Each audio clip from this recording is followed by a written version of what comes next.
Tu l'attendais, le voilà, tu vas enfin recevoir ce message tant attendu.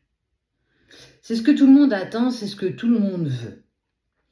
Et je le vois dans les vidéos, je vois quand je vous partage justement cette ambition de l'autre, de revenir vers toi. Mais qu'est-ce que toi tu mets en œuvre pour justement qu'il puisse t'envoyer un message par envie et non pas parce qu'il est poussé ou parce que une autre raison, peu importe en fait. Parfois, il faut aussi penser qu'on ne fait pas les choses correctement. Et j'ai envie de te dire que parfois, tu ne fais pas les choses correctement. Tu ne peux pas attendre désespérément un message si toi-même, tu ne te raisonnes pas. Tu ne peux pas attendre quelque chose qui vienne à toi si clairement tu ne le vibres pas. Le vibrer avec la bonne intention, le vibrer avec la bonne énergie. Le vibrer, pas avec l'ego ni tes peurs, ni ouais, mais de toute façon, il est toujours rendu avec l'autre, il m'appellera pas, ça fait 25 ans qu'il est parti. Alors ouais, j'avoue, 25 ans, peut-être qu'il est temps de passer à autre chose. Mais pas tous, pas tous, je dis ça parce qu'il y en a qui prennent vraiment leur propre pouvoir de création en main. Et je le vois dans les consultations, dans les accompagnements que je fais où justement, il y a des prémices de retrouvailles, il y a des personnes qui se réalisent enfin par eux-mêmes sans rien attendre en retour. Et parce que justement tu te réalises, l'autre n'est plus tenté de te fuir, il a envie de te contacter. Ça prend souvent du temps. Et oui, le temps. Où on vous parle d'aller voir votre enfant intérieur, d'aller comprendre vos blessures, vos blocages, vos peurs profondes. Aussi aller voir vos vies antérieures, d'aller faire un nettoyage de tout ça. Si tu attends désespérément ce message-là et que toi, tu ne fais rien de positif, où tu es dans le jugement de l'autre, en te disant oui, mais de toute façon, il est toujours avec la tierce, c'est patati, il m'a trompé 50 fois, il n'arrête pas de revenir. Mais est-ce que tu lui as laissé aussi l'opportunité de rentrer à nouveau dans ta vie? Si tu laisses la porte entrouverte, tout le monde s'y engouffre, tout le monde y rentre. Et pourquoi il ne le ferait pas? Moi, demain, tu me la proposes, j'ai envie, j'y vais en fait. Quand est-ce que tu vas pouvoir poser tes limites? Tu as peur de poser ses propres limites parce que tu attends ce message. Mais si justement je ne réponds pas, ou si je continue ma vie et que je lâche le lien, il ne va pas le faire. Il ne va pas m'appeler, il ne va pas me contacter, il va passer à autre chose. Donc tu préfères rester les fesses entre deux chaises sur quelque chose d'inconfortable. Parce que c'est la seule solution que tu as trouvée pour qu'il te recontacte, pour qu'il te revoie. Et quand il va te revoir, il va te proposer quoi?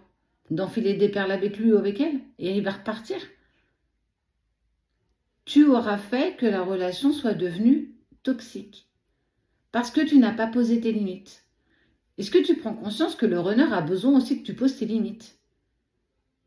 Que tu n'acceptes pas l'inacceptable. Que tu n'acceptes plus l'inacceptable. Que tu ne sacrifies plus rien pour cette personne. Quand on vous parle de vous mettre en action, de devenir créateur de ta vie, d'être acteur et puis spectateur, de prendre ta place tout simplement, de lâcher le lien. Ça veut dire que arrête de le maintenir de toutes tes forces, il est là, il ne bougera pas. Maintenant, laisse aussi le temps faire. Tout ne se met pas en place en un coup de cuillère à peau, ce n'est pas vrai. Personne ne pourra vous dire, si on vous le dit, c'est pas normal, que c'est une croisière de simplicité, où on avance la fleur au fusil, mais clairement pas. C'est un moment les plus douloureux, ce sont des moments où tu dois te remettre en question sans cesse, où l'autre se remettra en question sans cesse. Mais on s'en fout de savoir quand est-ce qu'il va te contacter. Est-ce qu'aujourd'hui, tu te sens prête à le faire rentrer dans ta vie à nouveau? Est-ce que tu as changé suffisamment de choses dans ta vie pour aborder à nouveau cette relation avec beaucoup plus de sérénité? Mais surtout un véritable lâcher-prise. Accepter ce qu'il te donne sans rien attendre de plus. Pourquoi justement ce message ne te parvient pas? Pourquoi il ne te contacte pas? Pourquoi il reste toujours bloqué dans sa situation? Tu as forcément quelque chose que tu n'as pas encore suffisamment travaillé. Alors oui, je vais encore voir, oui, c'est toujours au même de faire les efforts, c'est toujours au même de pardonner, c'est toujours au même de tatati. Si tu ne te sens pas concerné par ça, Bah, c'est ok en fait. Mais tu peux plus te permettre de te plaindre.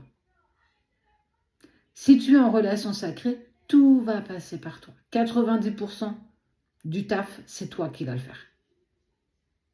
C'est pas l'autre.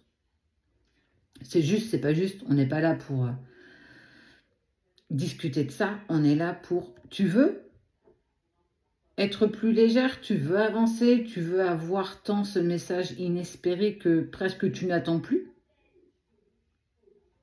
Alors reprends ton chemin. Remets tes chaussures, fais bien tes lacets et continue. Crapahute, avance. Ne te retourne pas. Retourne-toi de temps en temps pour voir le chemin que tu as parcouru, ça tu peux. Mais sois pas nostalgique de ce qui s'est passé. Devant toi arrive ce que tu attends, peut-être depuis si longtemps. L'amour de toi, l'amour inconditionnel que tu pourras apporter à l'autre quand tu le seras avec toi-même. S'il ne te contacte pas, c'est que ce n'est juste pas le bon moment. Pose-toi les bonnes questions.